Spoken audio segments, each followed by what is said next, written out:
Alhamdulillah, alhamdulillahi rabbil alamin, wa bihi nasta'inu ala umurid dunya waddin.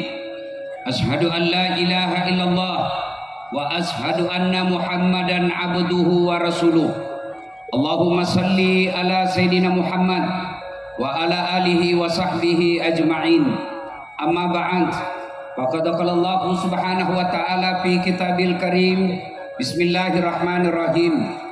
Ya ayyuhalladzina amanu dakhulu fis silmi kaffatan wa la tattabi'u khutuwatis syaitan innahu lakum aduwwum mubin. Wahai orang-orang yang beriman, masuklah engkau ke dalam Islam secara sempurna, bukan Islam pencitraan, bukan Islam gimmick-gimmick, bukan Islam pilkada, bukan Islam pilcaleg. Ini dekat lagi pilkada nih, momen politik. Biasanya politisi penampilannya kala-kala para ustad, pakai songkok, pakai gamis, pakai serban, bagi-bagi kartu nama, piye kabare, api-api. Sudah dipilih, hilang lagi mereka semua. Jangan Islam seperti itu. Coba andai saja ini mau pilcaleg, penuh panggung ini calon DPR. Karena sudah selesai pilcaleg, hilang lagi semua anggota DPR. Bupati berapa anggota DPR kita di kabupaten ini? 50. Berapa Ibu? 50. Berapa yang hadir di sini?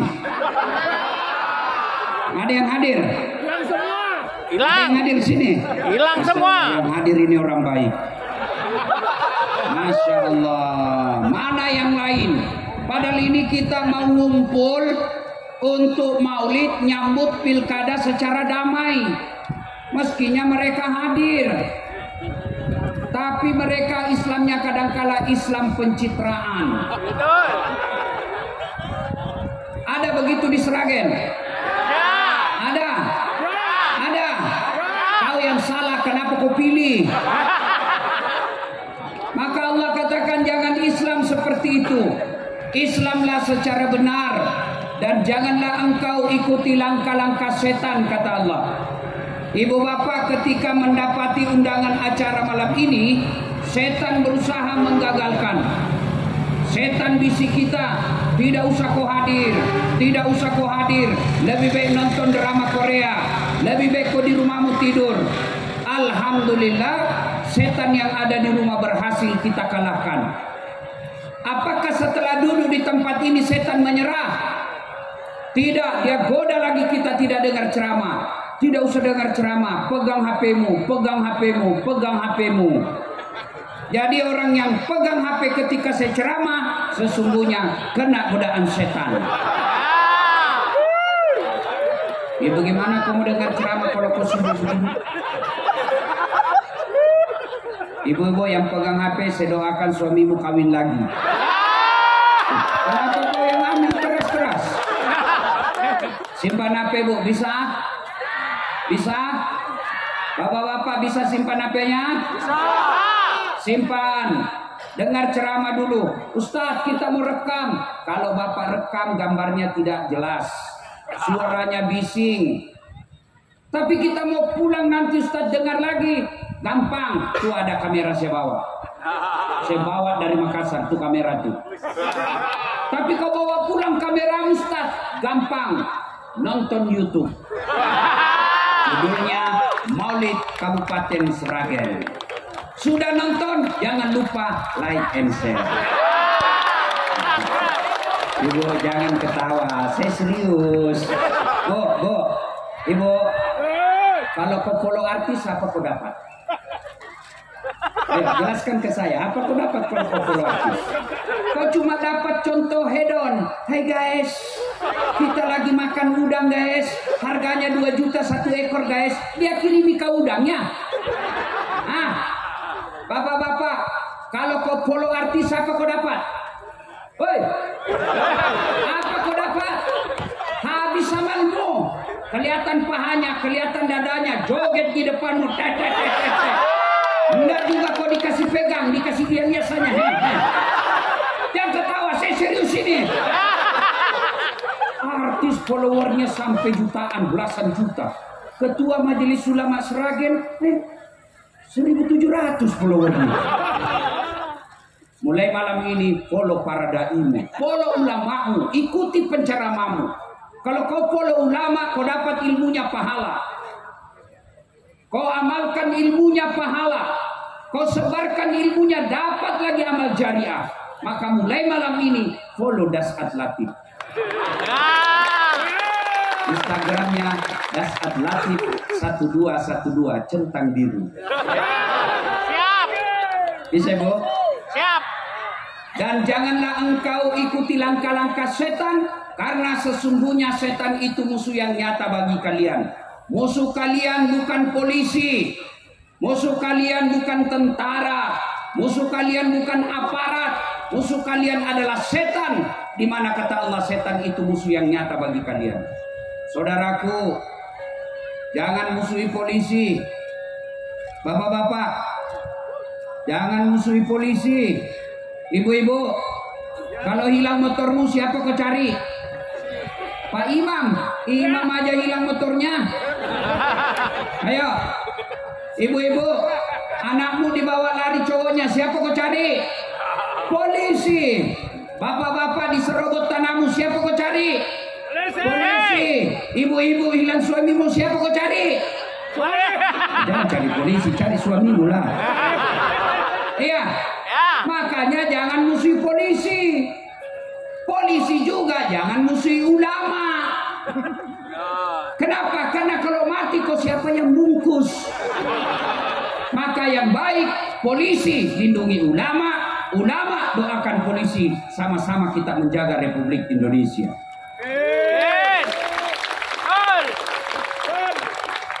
Faqala idzan bismillahirrahmanirrahim. Ya ayyuhalladzina amanu taqullaha haqqa tuqatih wa la tamutunna illa wa antum muslimun. Wahai orang-orang yang beriman, bertakwalah kalian kepada Allah dengan sebenar-benarnya takwa, dan janganlah kalian mati kecuali dalam keadaan beragama Islam. Ayat ini Jumat-Jumat dibacakan sejak kurang lebih 1400 tahun yang lalu. Ayat ini tiap Jumat dibacakan. Masih ingat 2020 yang lalu, masa Covid, selalu diumumkan di media massa, di tempat-tempat keramaian, jaga jarak, pakai masker, cuci tangan. Kenapa? Waktu itu pakai masker penting. Tapi ternyata setelah kita vaksin, masker sudah tidak penting untuk saat ini. Tapi ini ayat Jumat-Jumat dibacakan sampai detik ini sejak 1400 tahun yang lalu. Berarti ayat ini penting. Dan rasa-rasanya ayat ini susah diterima akal. Jangan kamu mati. Berarti mati kau yang ngatur. Woi, jangan mati ya. Berarti mati mau-mau. Padahal mati, mau atau tidak, tiba saatnya pasti mati. Orang kaya, orang miskin, raja-raja, rakyat biasa, polisi, orang kaya, orang miskin, raja-raja, rakyat biasa, ustadz. Kenapa itu kencang? Semua mati. Berarti yang jadi masalah bukan mati. Yang jadi masalah bukan mati itu. Kenapa? Kamu mau atau tidak, tiba saatnya pasti mati. Berarti yang jadi masalah kata Allah, illa wa antum muslimun, kecuali matimu dalam keadaan beragama Islam. Ayat ini seolah-olah Allah ingin berkata, Ibu Bupati, hati-hati. Sampean ngaku Islam belum tentu mati dalam keadaan beragama Islam. Dasat Latif, hati-hati. Kamu ngaku Islam belum tentu kau sakaratil maut bawa Islam. Ini peringatan dari Allah. Banyak orang Islam tapi matinya tidak bawa Islam. Insya Allah kita tidak akan mati dalam keadaan ngerampok. Amin. Amin. Insya Allah kita tidak akan mati dalam keadaan berzina. Amin. Insya Allah kita tidak akan mati dalam keadaan mabuk. Amin. Tapi yang bisa membuat kita mati kafir hubbi aklil haram, suka memakan barang haram, dan salah satu barang haram itu yang bisa membuat kau mati kafir, menerima serangan fajar ketika pemilu yang lalu. Kau tepuk tangan baru kau semua pelakunya. Pilihan aja. Ibu, Bu, Ibu, Madam, Saya ngatur ya mau ngejok. J, sedulur, dia kabare, api, J, Bu, saya mau tanya, tolong jawab dengan jujur. Ibu kalau terima uang 300.000, kaya tidak? Keras. Dikasih 300.000 sogok pilkada, kaya tidak? Enggak. Bapak-bapak tolong jawab. Kalau bapak tolak 300.000 miskin tidak? Tidak. Namun yang pasti ketika kau terima uang sogok, itu artinya kau tutup masa depan anakmu yang cerdas. Kau tutup masa depan anakmu yang jujur untuk jadi pejabat. Kenapa? Karena hanya orang kaya yang bisa jadi pejabat. Bu, Madam, mau enggak jadi pejabat anaknya? Mau. Bapak-bapak mau enggak jadi anggota DPR anaknya? Mau enggak jadi bupati anaknya? Mau. Tapi mustahil bisa anakmu jadi pejabat kalau kau miskin. Kenapa? Beli partai mahal.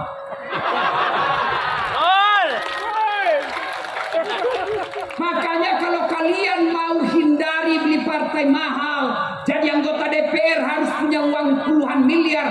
Caranya jangan kau terima sogok. Biar orang kaya mau sogok kamu. Biar orang kaya mau kasih hambur duitnya. Kalau kau tidak mau sogok, harga dirimu tidak bisa dia beli. Biarlah kita miskin, rumah ngontrak-ngontrak, tapi harga diri kita orang tidak bisa ngukur. Bisa, Bu? Betul. Bisa, Pak? Betul. Baru 100 orang. Bisa?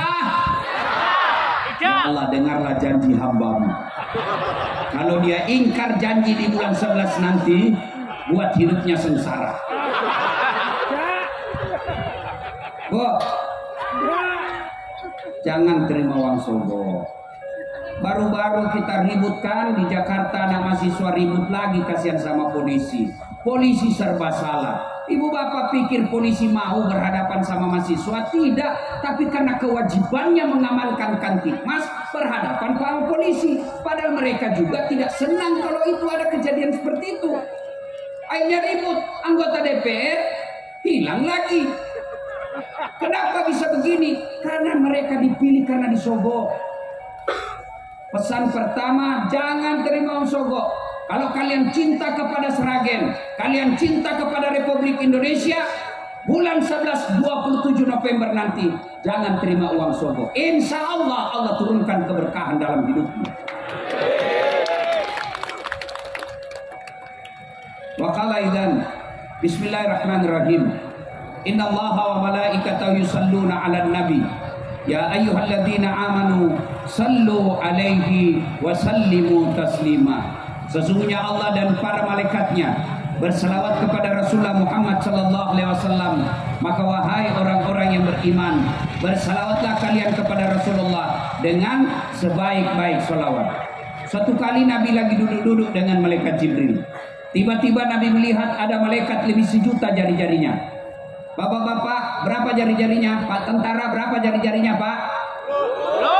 10. Ya. Cacat dong. Gak ada jari-jari kakinya. 20. Ini malaikat lebih 1.000.000 jari-jarinya. Nabi kagum. Ya Jibril, malaikat apa itu? Banyak betul jari-jarinya. Jibril menjawab, itu malaikat yang Allah tugaskan mencatat air ketika hujan. Ada yang bisa catat air hujan? Ada? Kenapa? Jumlahnya banyak, jatuhnya rame-rame, dan laju. Mana bisa? Lalu Nabi bertanya ke malaikat itu, wahai malaikat, apa betul kau mampu mencatat air ketika hujan? Iya, ku catat yang jatuh di gunung, ku catat yang jatuh di darat, ku catat yang jatuh di laut. Semua aku catat. catat ya Muhammad, tak setetes pun yang tidak aku catat. Oh begitu, ya. Lalu malaikat ini berkata, ya Muhammad, ada satu yang tidak mampu aku catat. Kenapa? Jumlahnya lebih banyak dari air hujan. Apa gerangan? Ketika umatmu berkumpul di alun-alun kota Sragen, lalu mereka bersalawat bareng-bareng kepadamu, aku tidak bisa mencatat betapa banyak pahala yang Allah turunkan di tempat. Ibu Bupati yang saya hormati, saudara-saudaraku yang saya muliakan, ketahuilah, orang masuk surga bukan karena tidak ada dosa. Kalau orang masuk surga karena tidak ada dosa, tidak ada isinya surga kecuali Rasulullah Muhammad SAW. Mana ada manusia yang tidak ada dosanya di sini? Mana ada manusia yang tidak ada dosanya? Ini muka-muka penuh dosa semua ini. Ini semua kita punya dosa. Lalu kenapa orang masuk surga? Kata Nabi, ditimbang pahala kebaikanmu sebelah kanan, timbang dosamu sebelah kiri, timbang punya timbang. Ternyata lebih berat kebaikanmu daripada keburukannya, meskipun selisihnya 0,3%. Maka ketika kumpul begini, salawatlah, karena itu akan memberatkan timbanganmu di akhirat kelak. Maka semua aja salawat. Bisa? Kita tanding mana lebih kencang suaranya perempuan dengan laki-laki. Bisa? Oke, yang merasa jenis kelamin laki-laki diam. Kita dengar dulu mak-mak.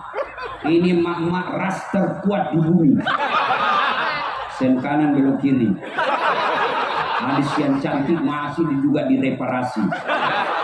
Ayo selawat bu, diam-diam, bapak-bapak diam. Ayo ibu-ibu yang di belakang jangan mau kalah. Yuk selawat bareng-bareng. Ikuti saya. Yuk. Salatullah salam. Yang di belakang. Ala toha rasul. Salatullah salamullah ala yasin. Masya Allah, nilainya 9,5. Nah, ibu-ibu diam, kita dengar bapak-bapak ya. Yang merasa jenis kelamin laki-laki. Ayo, jangan mempermalukan jenis kelamin kita, Pak. Ayo, ya, ayo, selawat bareng-bareng. Salatullah, salamullah.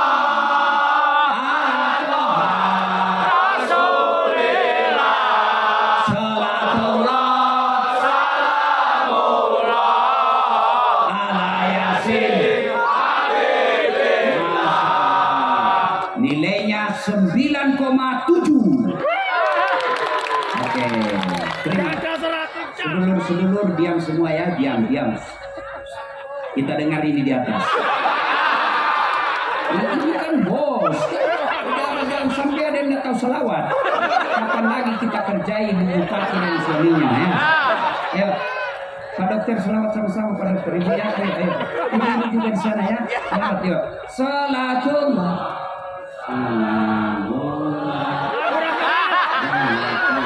Barang keras. Payah nuru.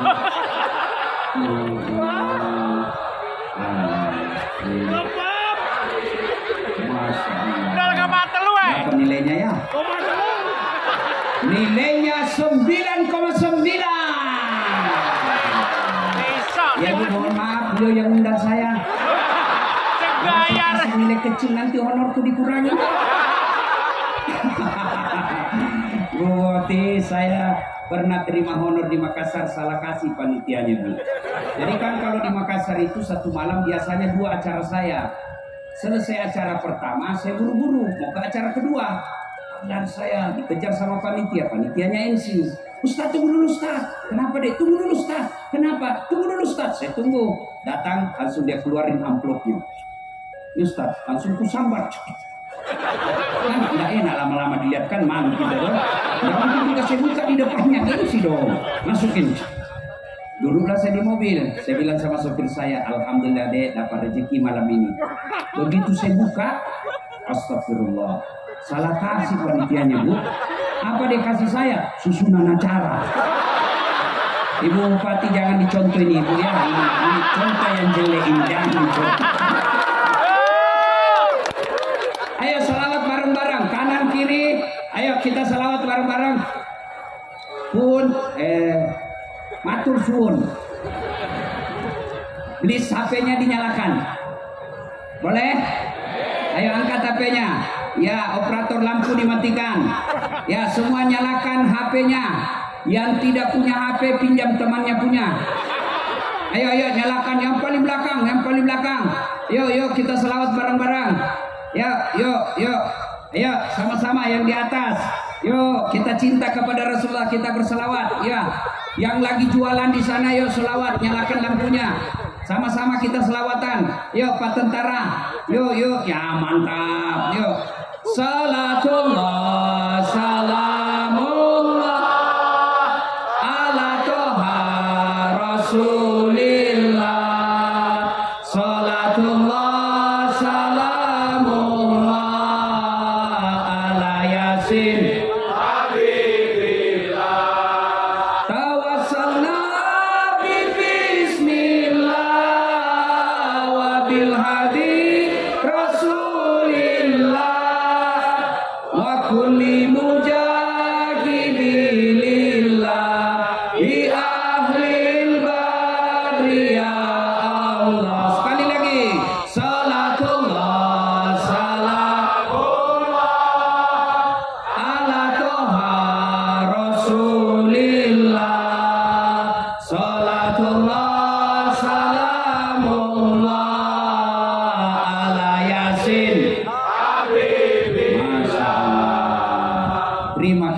Terima kasih. Disimpan kembali, kita dengar lagi ceramah.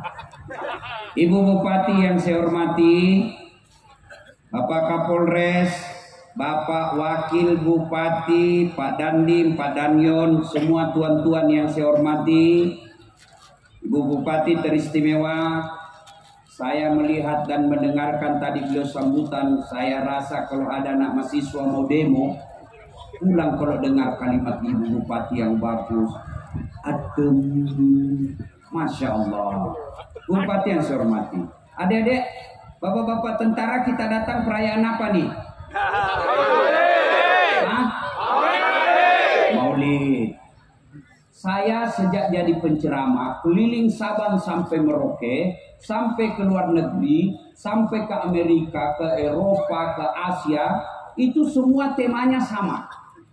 Dengan hikmah maulid kita meneladani Rasulullah Muhammad Sallallahu Alaihi Wasallam.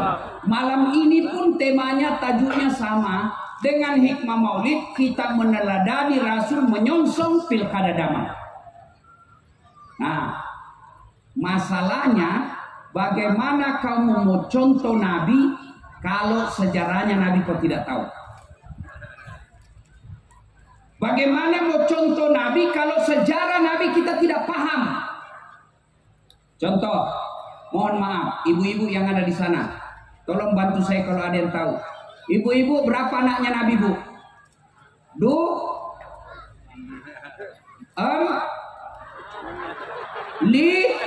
Nah, tuh. Bagaimana mau mencontoh Nabi kalau anak Nabi kita tidak tahu? Ayo, sebelah kanan bapak-bapak. Ayo, siapa nama anak pertamanya Nabi? Nah, kepala dinas tidak tahu. Ayo, ini contoh konkret. Gimana kau mau mencontoh Nabi kalau sejarah Nabi kau tidak tahu? Begitu ditanya siapa namanya anak presiden Joko Widodo, maka semua tahu kan? Padahal nanti di akhirat kita tidak ditanya siapa anaknya presidenmu. Tidak ada pertanyaan itu. Bagaimana kita mau mencontoh Nabi, sejarah Nabi kita tidak tahu? Anaknya Nabi berapa? Nah, maka itulah perlu ada sejarah, perlu ada kisah diceritakan. Nah, maka perkenalkan sejarah Nabi melalui kisah, melalui lagu, melalui kitab. Dulu waktu saya kecil, saya cepat tahu sejarah Nabi. Kenapa? Ibu saya memperkenalkan sejarah Nabi melalui lagu. Pada zaman dahulu kala. Saya bilang, kenapa mak? Zaman 10. Pada zaman jahiliyah. Zaman dahulu kan ada zaman batu, Ya, ini zaman jahiliyah. Kenapa zaman jahiliyah, Mak? Ya lanjut lagi. Lahirlah seorang rasul yang terakhir dan mulia. Saya tanya, siapa namanya nabi terakhir, Mak? Nabi Muhammad namanya. Ibunya siapa, Mak? Siti Aminah ibunya. Bapaknya siapa namanya, Mak? Abdullah nama ayahnya. Di mana tinggal? Di Seragen atau Kudus? Madinah tempat tinggalnya.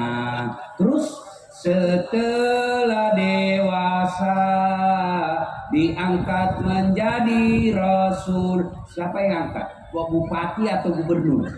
Oleh Allah yang kuasa. Allah itu siapa, Mak? Pencipta alam semesta. Itu lagu zaman dulu. Dari lagu itu anak kita tahu Nabi lahir zaman jahiliyah. Siapa bapaknya, siapa ibunya, apa tugasnya. Bahkan kalimat tauhid ada dalam lagu itu. Siapa itu Allah? Pencipta alam semesta. Itu lagu zaman dulu, tidak ada majelis taklim. Apa sekarang lagunya ibu-ibu? Cikampek, Tasik Malaya.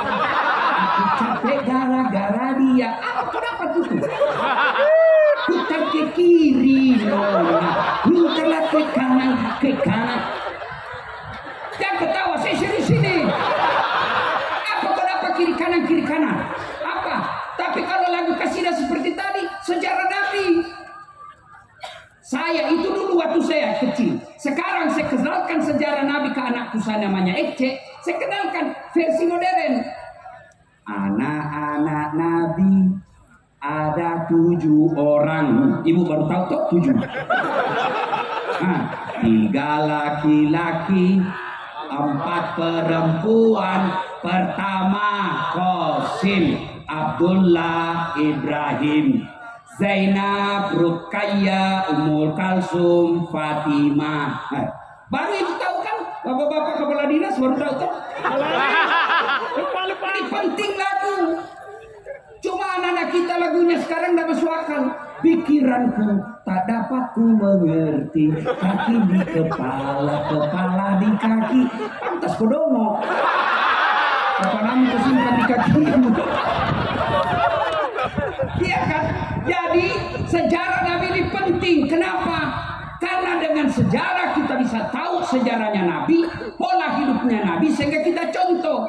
Maka sedulur-sedulur sekalian, saudaraku yang tidak mau maulid silahkan, tapi jangan kau tuduh kami sesat.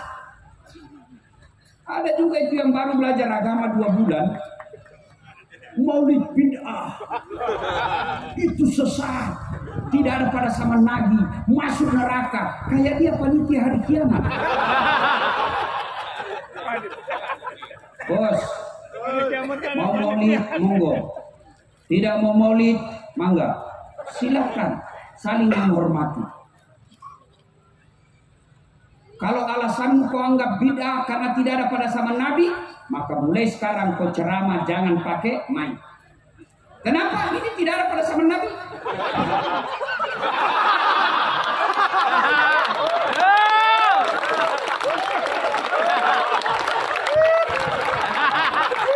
Ini bid'ah, tidak ada pada zaman Nabi. Kamu ceramah jangan pakai YouTube. Kenapa? Tidak ada pada zaman Nabi. Kamu bayar zakat, fitrah jangan pakai beras. Kenapa? Nabi pakai kurma dan roti. Maka yang baik, silahkan lakukan apa yang kamu yakini tanpa kau hina orang lain. Ini ada baru belajar agama 2 bulan, saya dihinanya di medsos. Dia bilang ini Ustadz Dasar, Ustadz tidak sunnah. Kenapa kau bilang saya tidak sunnah? Dia bilang buktinya kau tidak punya jenggot. Sebenarnya apa kalau tidak mau tumbuh?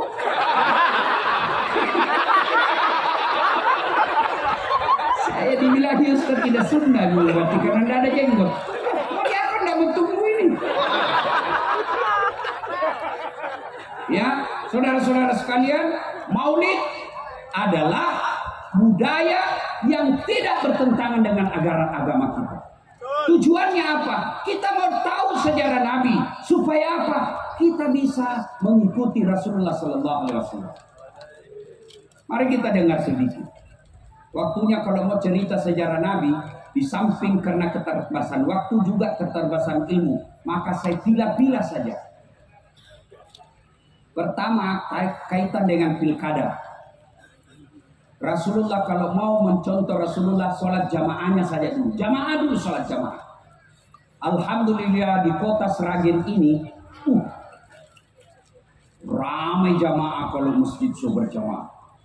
Apalagi kalau subuh penuh. Sampai di luar, tidak ada di dalam. Masya Allah.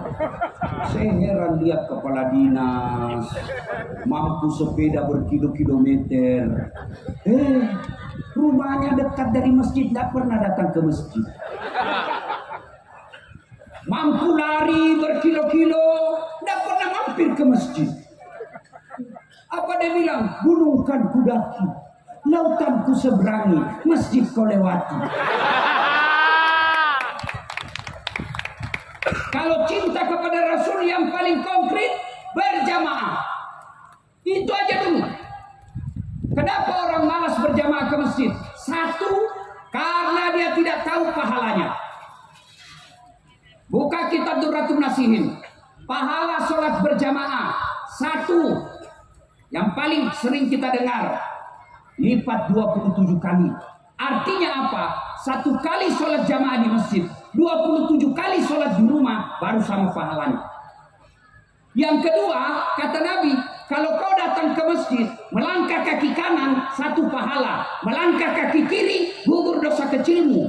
Jadi kalau rumahmu 300 meter dari masjid, PP 600 meter. Berapa langkah kaki?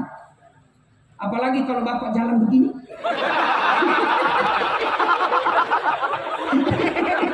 Lebih banyak lagi dapat. Masya Allah. Yang ketiga, pahala. Kata Nabi, seluruh materi yang kau lewati, pagar, tembok, aspal, dinding, tegel, akan jadi saksi. Ya Allah, jangan kau masukkan dia neraka, masukkan surga. Saya saksinya, dia datang berjamaah di masjid. Itulah sebabnya Pak, sunnah. Ketika kau ke masjid, beda jalanmu pergi, beda juga jalanmu waktu pulang. Sunnah. Itulah juga sebabnya sunnah. Ketika Bapak berjamaah, usahakan setiap 2 rakaat pindah tempat. Supaya apa? Tambah banyak saksi nanti di akhirat. Allahu Akbar.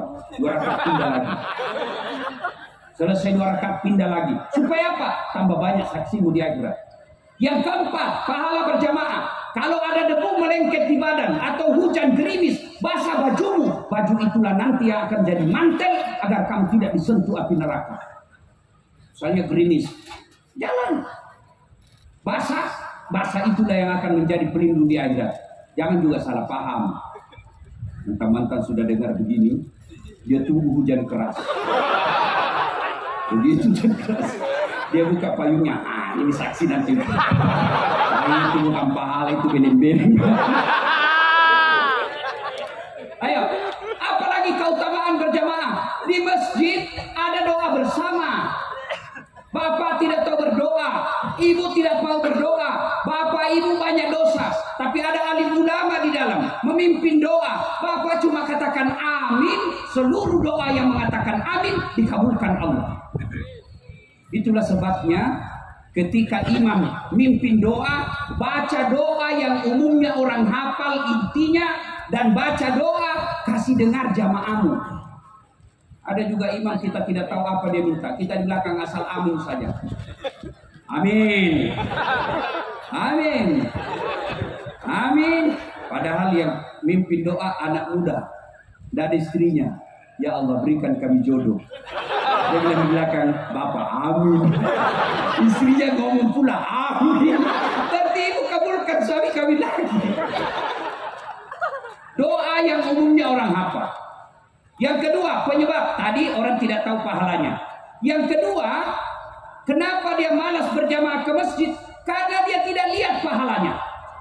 Coba kalau dilihat, diumumkan sama Ibu Bupati, siapa yang datang sholat berjamaah subuh di masjid, kami beri beras 5 liter, 5 kilo, minyak 2 liter, telur 10 biji. Saya yakin jam 5 subuh sholat subuh, jam 1 dini hari sudah penuh. Kenapa? Karena dilihat pahalanya.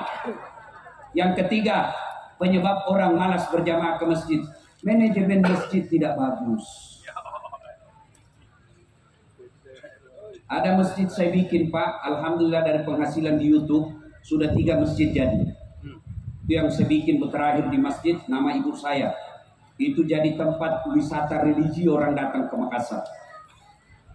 Karpetnya empuk, imamnya penghafal Quran 30 juz, digaji layaknya pegawai negeri, muatsinya saya gaji layaknya pegawai negeri. Tugasnya azan 5 kali sehari semalam. Anak muda, semua pengurus masjid anak muda. Penceramanya belum ceramah sudah dikasih honor supaya tidak lari. Dikasih ini daftar pustaka yang kamu baca, ini judul khutbah supaya tidak bertumpuk-tumpuk penceramah. Masya Allah, sound systemnya bagus, ber-AC. Akhirnya orang rajin datang ke masjid. Anak-anak keluar, ada kolam di bawahnya ikan yang sudah saya islamkan. Ikan koi, bupati kan dari Jepang. Nah, dia ajak agamanya Shinto. Nah, saya islamkan baru dia masuk ke dalam. Masya Allah, orang datang ke masjid nyaman. Itu kalau saya ada di sana sholat subuh, dua etape sholat subuhnya. Kalau dia datang sholat Jumat terlambat 30 menit, tidak dapat lagi di dalam. Kenapa? Kurang nyaman di dalam. Ini gimana orang mau datang ke masjid? Karpetnya sudah 7 tahun lebaran tidak pernah diganti. Begitu kita ruku sujud, bengkak kita punya jidat, digigit semua. Penceramanya mulai salam pertama sampai terakhir neraka terus dia bahas. Kau akan dibakar, dilapat, dibanting, ditusuk pantatmu, dilipat, ditusuk matamu. Kata anak muda, tidak usah ke masjid bikin takut-takut. Dapat lagi sound system, begitu imam takbir, Allahu Akbar, langsung story. Gimana orang mau ke masjid kalau begitu? Dapat lagi muadzin, Masya Allah, ASN yang sudah pensiun penyakit asma, giginya tinggal 4.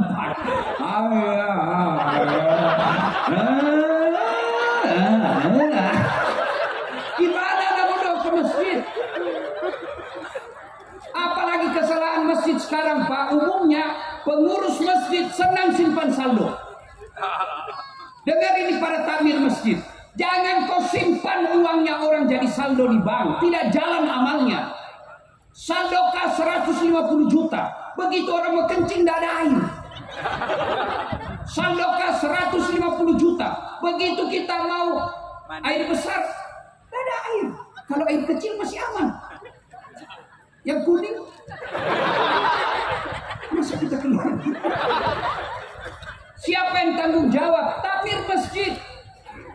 Gimana orang ke masjid Pak? Imamnya balik-balik sunnah Nabi. Kata Nabi, kalau kau jadi imam, ringkaskan bacaan sholatmu. Umumnya sekarang imam dia senang yang panjang-panjang. Itu tidak sunnah. Itulah sebabnya ketika imam mau angkat takbir, Allahu Akbar, sebelum takbir dia harus balik dulu ke belakang. Salat jami'ah rahimakumullah. Untuk apa? Bahasa tentaranya inspeksi pasukan. Lihat dulu, kalau pasukanmu di belakang banyak pensiunan, jangan kau kasih panjang, kau setengah mati orang asma. Kasihan itu orang tua pensiun datang di masjid. Lama betul Pak ini. Belum selesai. Belum selesai juga, satu lagi kembali. Allah berdiri. Kata Nabi, ringkaskan bacaanmu.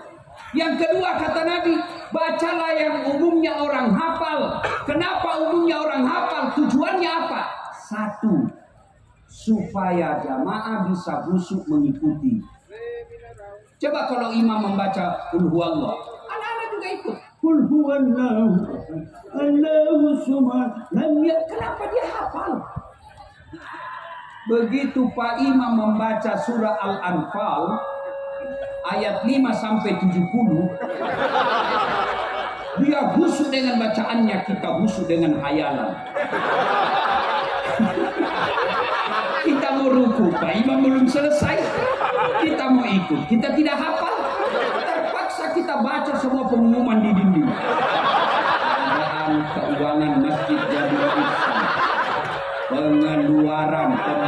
listrik, saldo kas. Belum selesai juga Pak Imam, kalender lagi dibaca.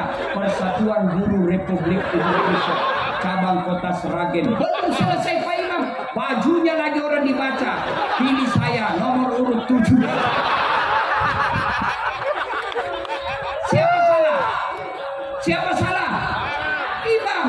Yang kedua, kenapa Nabi anjurkan baca yang umumnya orang hafal? Supaya apa? Begitu imam salah, ada yang bisa luruskan. Coba kalau Pak Imam salah, ketika dia baca Wadduha, hampir semua orang hafal, dia bisa luruskan. Tapi kalau imam baca yang hanya dia yang hafal, begitu salah, hadapi kesusahanmu sendiri.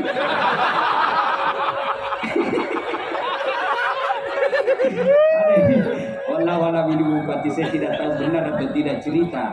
Ada penghafal Quran, pulanglah kampung Ramadan, dia teslah hafalannya. Hanya dia yang hafal. Begitu dia baca Al-Fatihah lancar, dia baca surah pendek, hanya dia yang hafal. Tiba-tiba ada cicak jatuh, kena kepalanya. Stres, namanya orang stres, hafalan hilang. Dia tidak tahu apa sambungannya. Lama dia pikir, apa sambungannya? Dia lupa betul, dari belakang juga tidak ada yang bantu. Ini Pak Imam kreatif, dia bilang, tolong bantu di belakang. Yang di belakang dia bilang juga, saya juga tidak tahu. Tiba-tiba ada anak muda lebih kreatif lagi, dia bilang, kalau begitu ya sudah, Allahu Akbar. Siapa salah? Siapa salah? Imam. Ini kisah nyata waktu saya kecil di kampung. Imam sujud lama sekali, tidak seperti biasanya. Lama betul ini Pak Imam sujud, tidak seperti biasanya. Ada kawan saya tidak tahan. Kok lama ini Pak Imam sujud? Dia angkat kepalanya, Bu. Langsung teriak, "Woi, hilang Imam!" Ternyata yang ditunggu sudah hilang dari tempatnya. Bubar sholat.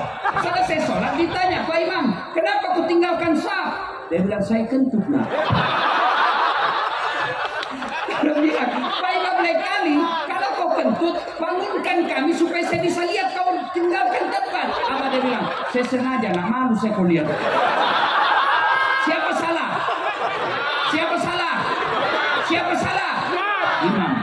Itulah sebabnya dalam fikih sholat jamaah, jadi makmum siapa saja boleh. Jadi makmum tidak dipersoalkan, tidak ada pemilihan. Tapi jadi imam, hati-hati. Kenapa? Salah imam, jamaah kacau. Bulan 11, Sragen akan pemilihan imam. Salah kau milih imam, kacau masyarakatnya. Jadi imam, hati-hati milih imam. Kemudian jadi makmum pun tidak boleh kita mengganggu. Ada aturan-aturan jadi jamaah.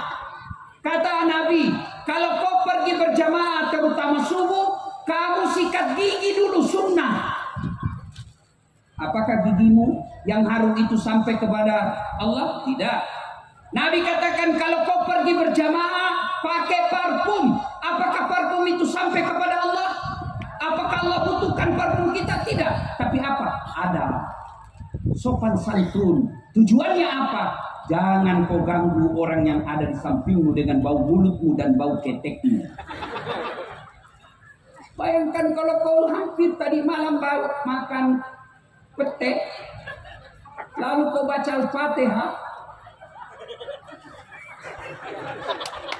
Assalamualaikum, kencang betul, Assalamualaikum. Kata Nabi, kalau kau jamaah jangan ganggu orang. Ada juga orang sholat seolah-olah dialah yang paling alim dalam masjid. Mulai takbir dia ganggu sudah kita.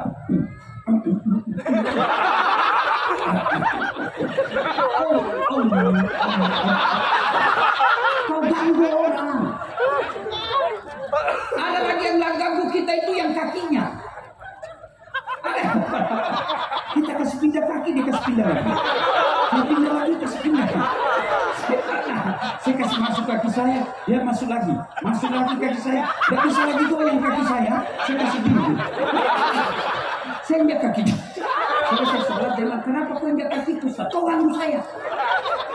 Kenapa kamu mesti rapat ini jari-jari? Ustaz, supaya rapat, salah deh. Kalau kau mau rapat safmu bukan jari-jari kaki yang kau rapatkan, tapi apa? Ikhlas. Kalau ini kakimu bisa rapat safmu, bisa rapat kakimu, safmu renggang.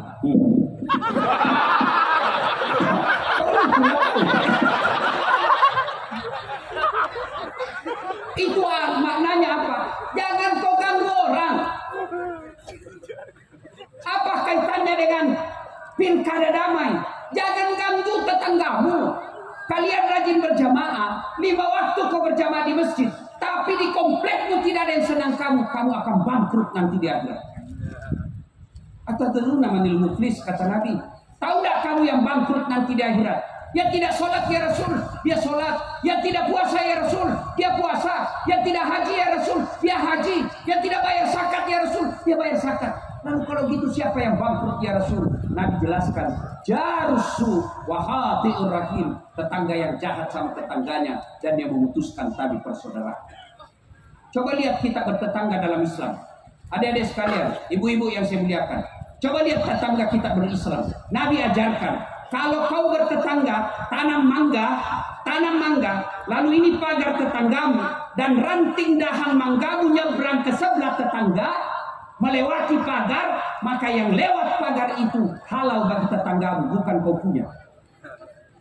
Mahasiswa saya tanya, bagaimana kalau istri tetangganya nyebrang pagar, Ustaz? Itu lain kasusnya. Itulah Islam. Jangan kau ganggu tetanggamu. Saudaraku pilkada, jangan ganggu tetanggamu yang berbeda. Kata Ibu Bupati tadi, kalau selesai pilkada, kalian masih bertetangga dengan tetanggamu yang sudah tahunan. Pilkada ini pesta demokrasi. Namanya pesta yang ada di benak kita senang-senang. Jangankan pemilihan kepala daerah, pemilihan presiden aja jangan baper. Ibu-ibu, Bu, masih ingat 2019 pemilu? Masih ingat? J, siapa yang tanding? Bapak Prabowo. Lawan siapa? Bapak Joko Widodo. Siapa yang menang? Bapak Joko Widodo. Siapa menterinya? Bapak Prabowo. Dapat satu paket. Kalian bertetangga sampai sekarang masih musuh. Itu aslinya beleng-beleng. Kau tidak dikasih juga gajinya, kau tidak juga dikenal, maka silakan pilih jagoanmu, hormati lawanmu. Ngapain kita ribut?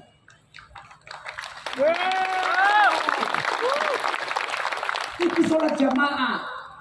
Bersatu saudara-saudara sekalian. Dalam sholat jamaah itu nilai-nilai persatuan sangat dijunjung tinggi. Mana buktinya? Coba lihat. Sedulur-sedulur masuk masjid.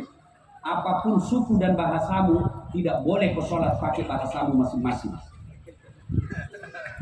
Pernah bayangkan seandainya pakai bahasa masing-masing? Hah? Yang jadi imam habaib keturunan Arab, dia takbir pakai bahasa Arab. Allahu Akbar. Datang orang Bugis, suaminya Ibu Bupati. Dia takbir pakai bahasa Bugis. Pungallahu ta'ala maluku. Datang juga warung Padang. Dia takbir pakai bahasa Padang. Allah nan gadang. Datang saudara kita dari Banjarmasin, Kalimantan Selatan, dia takbir pakai bahasa Banjar. Allah ganal bujur. Datang orang Toraja, sepupu kita dari Sulawesi Selatan, mualaf pakai bahasa Toraja, dia takbir. Punggala ta'ala tonggo gajah. Terakhir saudara kita dari Betawi, dia takbir pakai bahasa Betawi, anak gaul Jakarta. Allah gede banget gitu loh. Itu baru 5 bahasa. Maka dalam sholat jamaah itu pesan-pesan moralnya, jaga persaudaraan, bersatu. Coba lihat lagi dalam masjid. Apapun arahmu, dari manapun kamu datang masjid, satu kiblat. Bayangkan kacaunya sholat kalau dari selatan hadap ke selatan, yang dari timur hadap ke timur, yang dari barat hadap ke barat, yang dari utara hadap ke utara. Begitu ruku, tabrakan kau punya pantat. Itu maknanya. Persatuan dalam Islam sangat diutamakan.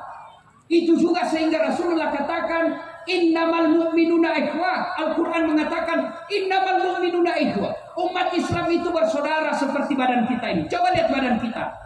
Sedulur-sedulur, ibu-ibu, coba lihat badan kita kompaknya. Tangan kanan gatal tanpa disuruh kiri yang garuk. Tangan kiri yang gatal tanpa diundang kanan yang garuk. Gatal dua-duanya kerja sama. Iya toh? Anak muda jalan-jalan tengah malam pergi menyatakan cinta. Tiba-tiba padam lampu. Kaki tahan tuh, seluruh badan ikut berpartisipasi merasakan sakitnya. Kakinya tahan tuh, mulut pertama bereaksi. Reaksi berikutnya mata mencari. Reaksi berikutnya tangan mengusap. Reaksi berikutnya mulut meniup. Padahal kaki yang bermasalah. Tidak ada orang jalan hantu kakinya cak. Rasa kau jalan lagi. Begitu mestinya kita diseragen. Satu sakit yang lain ikut merasakan.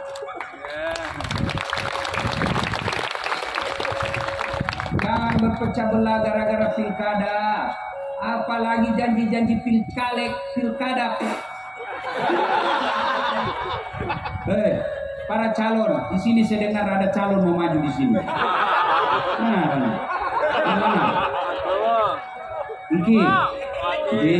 Satu lagi. Enak betul kan kalau begini damai akur. Pak calon yang saya hormati, kalau bisa Pak jangan percaya sama tim sukses. Mane piro disuruh bikin baleho 10 tidak ditilep Pak. Lebih baik Bapak langsung menyapa rakyat. Gunakan waktu 24 jam napa rakyat. Jangan percayakan tim sukses. Rata-rata tim sukses dia yang sukses. Lebih baik Bapak datang menyapa. Capek datang menyapa. Resiko mau jadi pejabat. Menyapa. Insya Allah langkah kaki Bapak jadi pahala kalau niatnya untuk mendeserahkan rakyat. Kalian juga tim sukses, jangan jadi tim penghasut. Yang namanya kalau seperti Bupati cari katakan tadi, pemilihan pilkada ini untuk kesejahteraan, adu program, bukan cari kejelekan orang. Namanya kalau dicari pasti dapat. Ini yang bicara. Bapak pikir tidak ada kejelekan saya? Ada. Kalau teman-teman mahasiswa saya mau cari, berapa banyak dulu cewek yang saya janji-janji. Namanya cari kesalahan. Maka yang baik contoh malam ini. Kenapa beliau di depan duduk? Karena beliau wakil bupati saat ini. Wajar. Kenapa beliau di belakang? Karena beliau belum jadi wakil bupati. Enakan kalau begini. Maka tim sukses silahkan jagokan jagoanmu. Silahkan coblos jagoanmu. Jangan kau hina lawanmu. Enak kita begini. Kalau ribut siapa yang rugi? Itu makna sholat berjamaah. Maulid ini, ayo contoh sholat jamaah. Penting kita bersatu. Apa yang menyebabkan orang biasa putus persaudaraan? Sombong. Pilkada.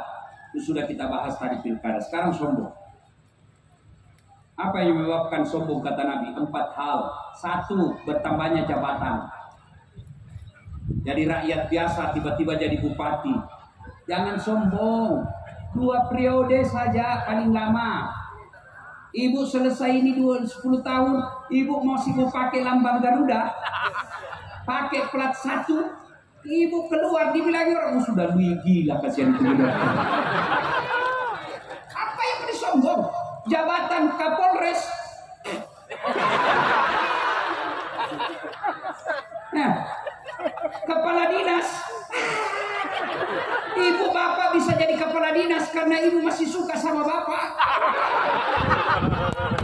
Kalau sudah tidak suka, wabillahi taufiq wal hidayah. Nah, yang tadinya kepala dinas menjadi staf ahli yang tidak ada stafnya. Adik-adikku para polisi, kau setengah mati cari muka sama Kapolres. Capek. Biar kau setengah mati cari muka sama Kapolres, kalau istrinya beliau tidak senang, dan jalan urusannya. Sudah. Jabatan jangan membuat orang sombong.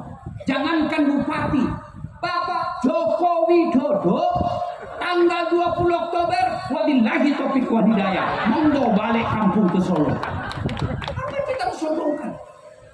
Apalagi yang penyebab datangnya sombong kata Nabi, ilmu. Nih, saya yang MC tadi tidak sebut semua gelar saya.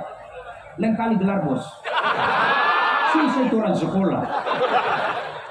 Coba kalau mau dengar gelar saya, Doktor Dasat Latif, Esos, SAG, MSI, PSD. Insya Allah sudah dirapatkan untuk jadi guru besar profesor. Apa yang membuat sombong itu gelar? Kalau Allah marah, wa ma utitu minal ilmi illa qalila. Saya tidak kasih kau ilmu kecuali sangat sedikit. Allah marah dengan ilmu pada saat dia kasih pikun kau. Ada orang bupati banyak betul gelarnya, dosen.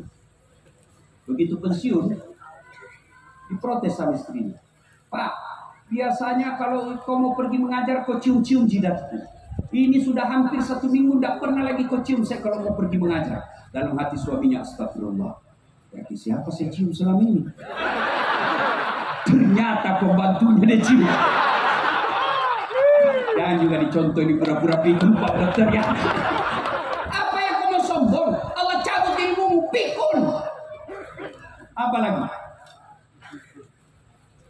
Ada ustadz sombong? Ada. Mana ciri-ciri ustadz sombong? Yang hanya mau benar sendiri, tidak menghargai pendapat orang. Orang saja selesai sholat kan berbeda-beda, itu boleh. Belajar ilmu fikih. Allahu Akbar. Ada yang begini, ada yang begini. Ada juga yang kayak orang lapar sekali. Tidak usah kau cela orang, lakukan apa yang kau yakini benar tanpa kau cela orang lain. Amat loading ibu. Ada juga posisi tangan, Allahu Akbar. Sudah takbir, yang pertama pas di atas dada. Ada toh? Ada. Yang kedua antara dada dengan perut, Allahu Akbar. Yang ketiga pas di atas pusat, Allahu Akbar. Yang keempat di bawah pusat, Allahu Akbar. Porno ibu. Bukan di bawah sekali bu, di bawah pusat. Yang keempat, yang kelima, Allahu Akbar lurus. Ini umumnya orang Iran Syiah. Boleh, boleh. Mau pakai begini silahkan. Mau begini silahkan. Mau begini silahkan. Mau begini silahkan. Kalau boleh semua Ustaz, mana yang tidak boleh? Kalau kau pakai semua. Allahu Akbar. Itu salah. Ini kalau dalam pilkada, ini yang main 3 kaki.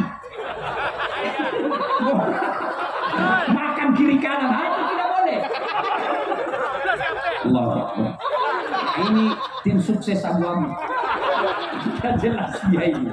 Silahkan saudara-saudara sekalian, berbeda dalam agama boleh. Dari pendakwah silahkan sampaikan apa yang Anda yakini benar tanpa menghina pendapat orang lain. Silahkan kau pilih jagoanmu tanpa menghina orang lain. Dan bagi calon, besok lusa Bapak kalah atau menang, jangan sangka buruk kepada Allah. Kalau Bapak minta tidak dikasih, berarti bukan tahun ini yang cocok. Mungkin tahun 5 tahun yang akan datang. Mana buktinya? Bapak Prabowo minta jadi presiden sejak 2014. 2024 baru Allah kasih. Saya Ibu Boti pernah ikut pilkada Makassar, 10 pasang calon. Kalau Ustaz tidak, cuma yang menang lebih banyak suaranya. Baik namanya ini. Ya deh ya. Andai saja saya menang waktu itu, saya tidak sampai ceramah di sini. Bisa jadi saya diperiksa KPK. Iya, Allah kasih saat tidak usah kau jadi bupati, tidak usah kau jadi wali kota, lebih kau jadi pendakwah. Andai saja saya menang waktu itu, setengah mati saya hormat. Datang ke Polres, siap ke Polres. Datang Pak Dandim, siap Pak Dandim.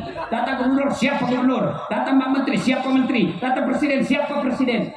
Tapi sekarang saya jadi ustadz, mereka yang siap-siap.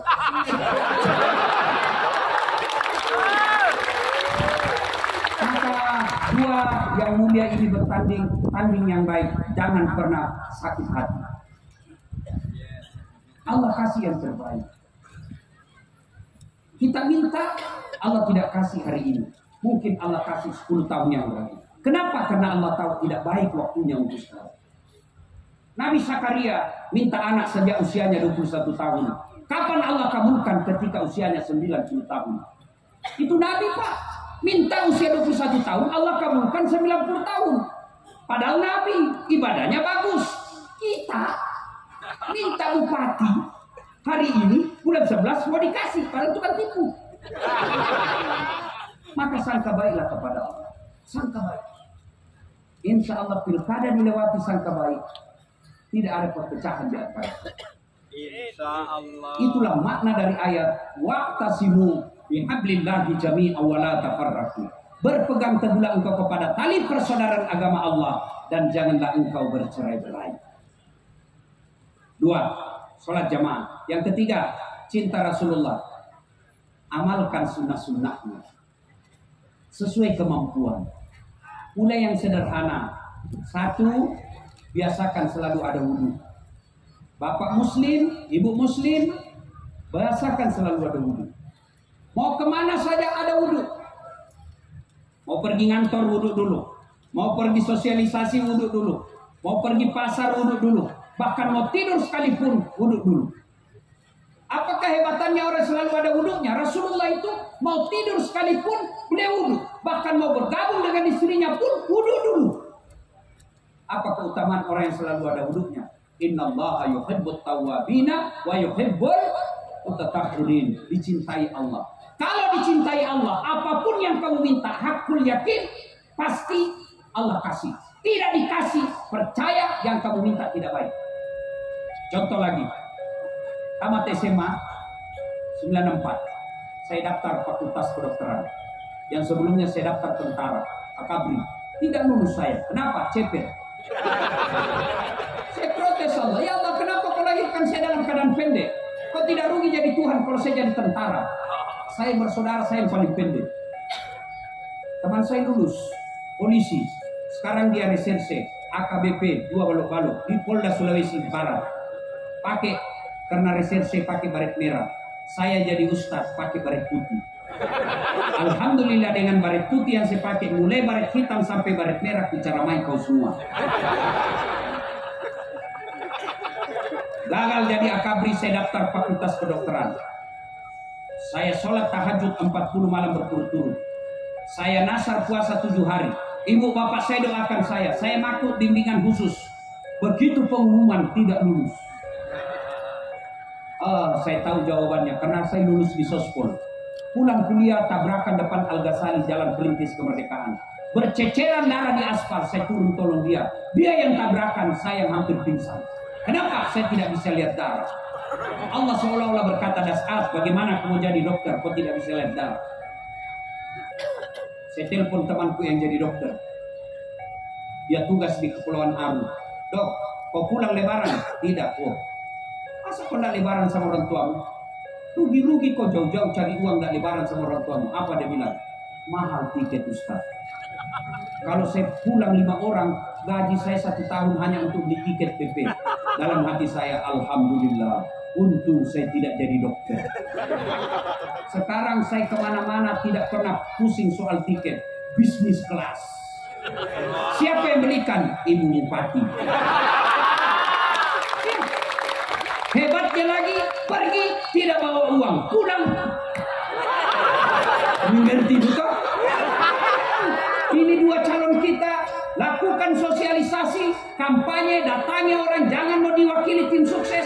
Kalau menang, itulah yang terbaik buat kamu. Enakan pilkada kalau begini.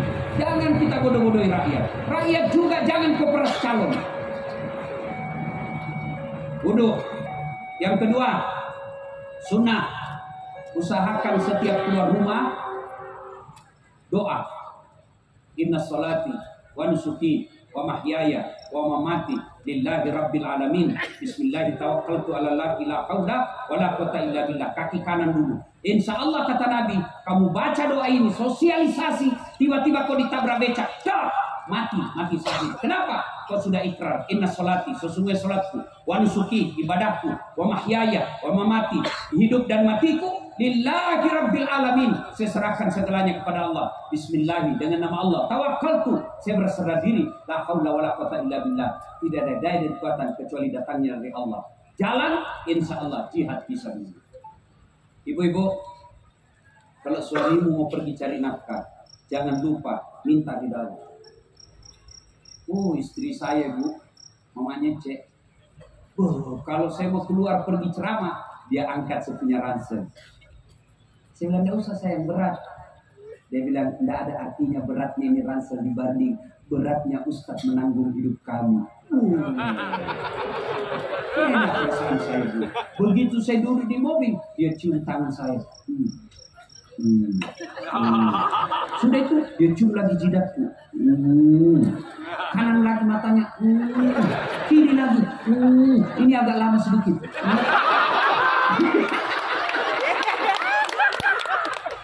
Sudah itu, cukup tidak? Dia usap dadaku. Lalu dia bilang, Ustaz, ridhoi saya. Dia tidak pernah tutup pintu mobil sebelum iya sayang, saya ridhoi kau. Berangkatlah dia, lalu menyanyi, ku lepas di kau pahlawan. Ini box ini yang lagu ini. Coba kan enak kalau kita sunnah seperti ini. Ibu kalau suamimu mau pergi, lupakan tadi malam pertengkaranmu, minta ridha suami. Kenapa? Ridhanya suamimu, pintu gampangnya kau masuk surga. Coba itu amalkan, itu sunnah. Bapak juga kalau mau pergi kerja, beri sedekah kepada istri. Apa sedekahnya suami kepada istri? Cium jidatnya. Rasul tidak pernah keluar rumah kecuali telah bersedekah kepada istrinya. Apa sedekahnya? Dia cium jidatnya. Makanya ibu-ibu, mulai besok kalau dia lupa suamimu, kau teriak, wow, sedekah mas. Sini saya sedekah sampean. Coba amalkan. Enak kan kalau rumah tangga begini. Rasulullah itu, Bapak Ibu, Masya Allah. Ibu tahu berapa istrinya Nabi? 13. Dari 13 istri Nabi tidak ada pun satu yang mengatakan saya menyesal menikah sama kau Muhammad. Nggak ada, padahal itu 13. Kita satu istri di rumah menderita lahir batin. Masya Allah. Nabi Pak, itu Nabi tidak pernah menyebut nama istrinya. Khadijah beliau panggil Ummul Mukminin, ibunya orang Islam. Aisyah tidak pernah dipanggil Aisyah, tahu tidak siapa dia panggilkan? Ya Humairah, yang kemerah-merahan pipinya karena memang Siti Aisyah merah di lima pipinya. Tolong Pak Kadis dan Pak Kabar, amalkan itu mulai besok. Ustaz, apa? Panggil misalnya istri kita putih pipinya, wahai istriku yang bening pipinya. Tidak bening pipinya Ustaz. Lehernya kok lihat, justru lehernya hitam Ustaz. Jangan lihat lehernya, lihat lagi giginya mancung Ustaz. Ya carilah mana yang bagus. Kalau mentang-mentang istrimu hitam kau panggil hitam, kata suaminya, apa pesek? Masa suami istri hitam pesek? Saya heran biasa lihat rumah tangga kita. Sudahlah kita miskin, penghasilan tidak jelas, bertengkar aja kerjanya tiap hari. Bertengkar, hamil lagi. Dengar ini Pak, dengar ini, jangan kau hina istrimu. Berapa banyak istri di sini tidak punya kewajiban cari nafkah, tapi dia bantu suaminya cari nafkah. Kadangkala dia pergi jual-jual barang kecilan, kadangkala dia dagang-dagang di pasar yang penting ada, padahal bukan kewajiban istri cari nafkah, tapi dia lakukan. Kenapa? Karena dia sayang suaminya untuk bantu cari nafkah. Kata itu, saya bela kau ini malam. Coba lihat, Nabi Pak, Nabi 11 istrinya pernah dipanggil. Dan Rasulullah, kalau beliau minum dengan istrinya, Aisyah, kebiasaan Nabi, satu teguk dia minum, dia kasih istrinya. Dan hebatnya bekas bibirnya Aisyah dia minum. Misal toh, misal, mau ada gelas di sini. Enggak ini gelas, tapi ini gelas. Aisyah minum di sini, ini Nabi bikin, kasih istrinya. Aisyah minum di sini, ini dia minum Nabi. Amalkan besok Pak.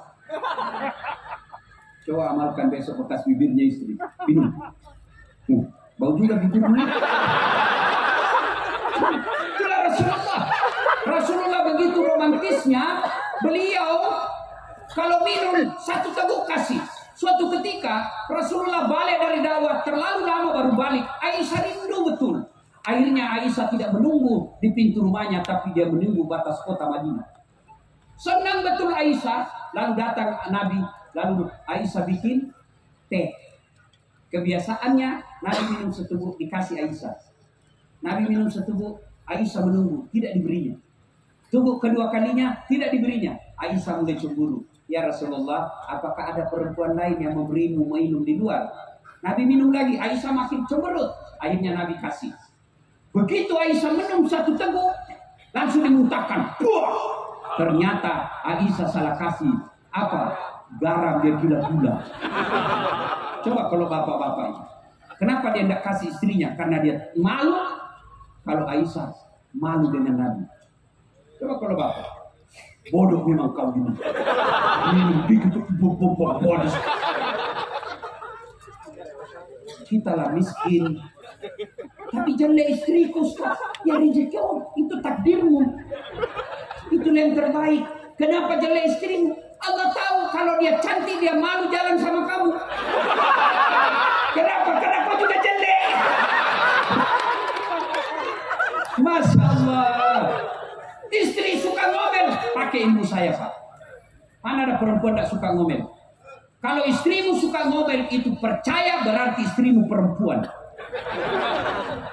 Saya kalau istri saya ngomel, saya peluk baru saya menyanyi. Bila kamu di sisiku, hati rasa syahdu. Mulai senyum-senyum itu.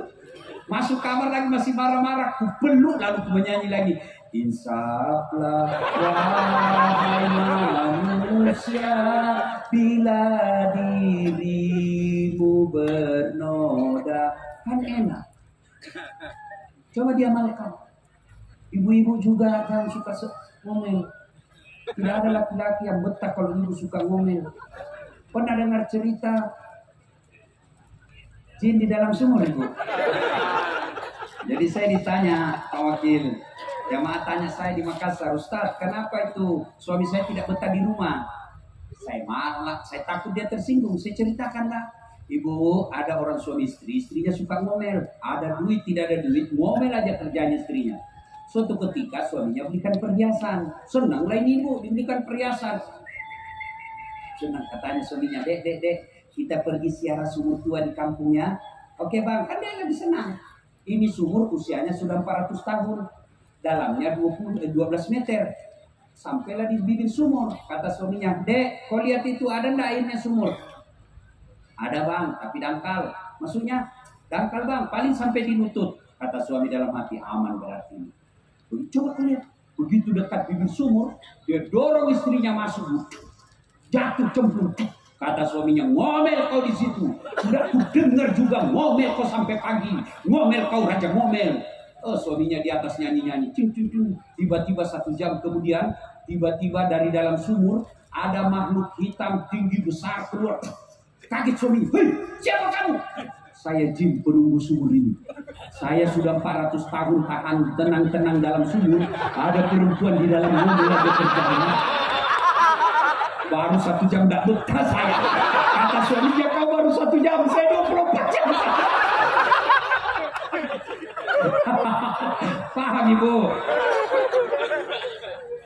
Maulid kali ini contoh Rasulullah. Rumah Rasulullah ibu tidak luas. Dijelaskan dalam sejarah kalau beliau berdiri, kepalanya Rasulullah menyentuh atap rumahnya. Kalau beliau berjamaah dengan Aisyah, kakinya Rasulullah telapak kaki belakangnya menyentuh kepalanya Aisyah di belakang karena sempitnya kamarnya.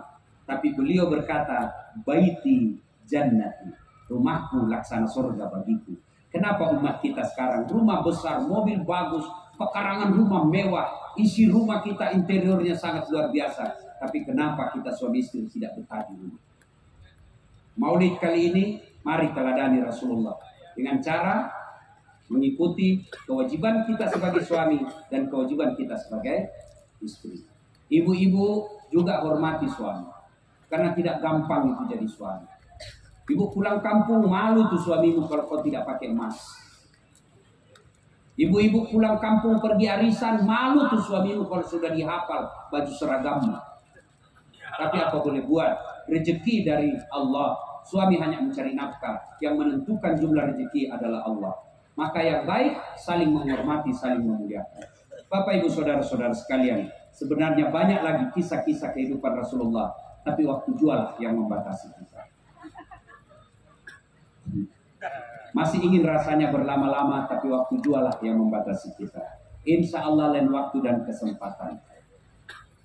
Bu-ibu, pesan khusus. Pilkada yang akan datang, pilihlah yang kita anggap baik, bukan karena dia memberi duit. Dan ingat, boleh berbeda pilihan, tapi kita wajib menjaga ketentraman dan kedamaian kabupaten kita. Kalau di sini ribut, bukan saya yang rugi yang tinggal di Makassar, tapi orang-orang yang di Sragen inilah yang akan mendapat kesusahan. Karenanya semua kita berkewajiban untuk menjaga perdamaian dan pesan Allah, waqtasimu bihablillahi jami'an wa la tafarraqu. Berpegang teguhlah engkau kepada tali persaudaraan agama Allah dan janganlah engkau bercerai-berai. Ayat ini kemudian diturunkan oleh para pendiri negara kita menjadi Pancasila, yaitu sila ketiga persatuan Indonesia. Mudah-mudahan ada manfaat. Lebih dan kurangnya mohon dimaafkan. Usikum wa nafsi bitaqwallah fastabiqul khairat. Assalamualaikum warahmatullahi wabarakatuh.